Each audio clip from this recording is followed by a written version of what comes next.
Hi, I'm LJ. I'm a first year ordinand and I'm from Blackburn Diocese. The reading today is going to be from the Gospel of John. It's chapter 9, verses 1 to 17. It says this: As he went along, he saw a man blind from birth. His disciples asked him, Rabbi, who sinned, this man or his parents, that he was born blind? Neither this man nor his parents sinned, Jesus said, but this happened so the works of God might be displayed in him. As long as it is day, we must do the works of him who sent me. But night is coming, when no one can work.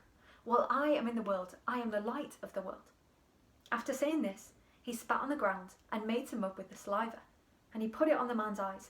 Go, he told him, wash in the pool of Siloam. This word means sent. So the man went and washed, and came home seeing. His neighbours and those who had formerly seen him begging asked, Isn't this the same man who used to sit and beg?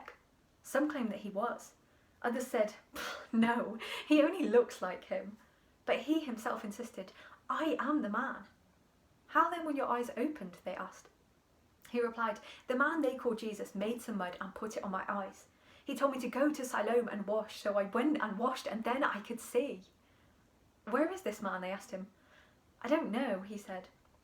They brought to the Pharisees the man who had been blind.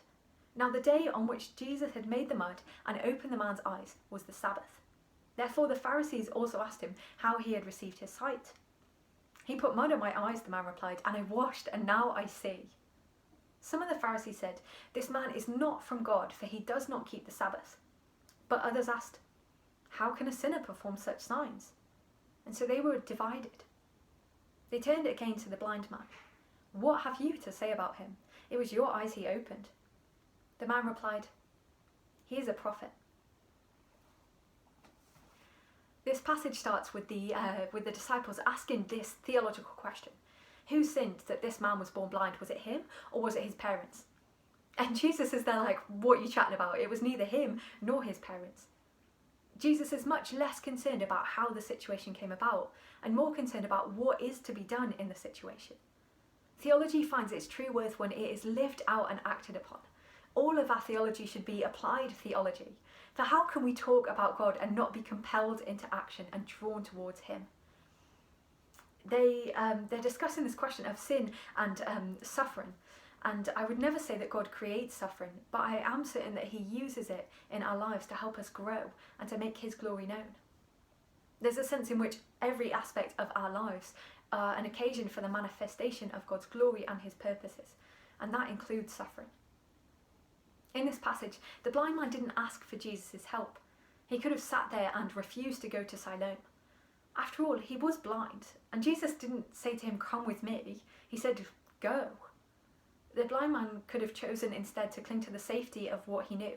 He could have stayed sat and begging, but he didn't. And I wonder in what ways God might be calling us onwards to trust in him during this season. I wonder how God might be calling us to go, to move from our places of safety and to become increasingly reliant on him. The other thing about this passage is the sheer level of irony. It's ironic that the blind man's neighbours can't even tell if it's him or not. It's ironic that the Pharisees, who were meant to be experts in the law, are asking this man who was only recently sat begging for his opinion on a religious matter. And it's ironic that it is the blind man who truly sees in this situation, even though he hasn't actually seen Jesus yet.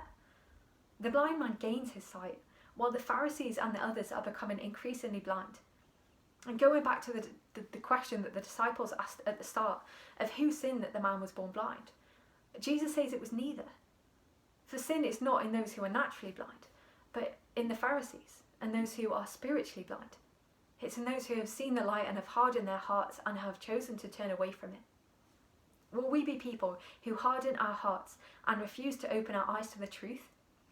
Or will we be people who rely on Jesus and who choose to draw closer to him? In the passage, Jesus repeats the same phrase that he said in the last chapter, I am the light of the world. Will we be people who walk in that light? Will we be people who choose to put our trust in him?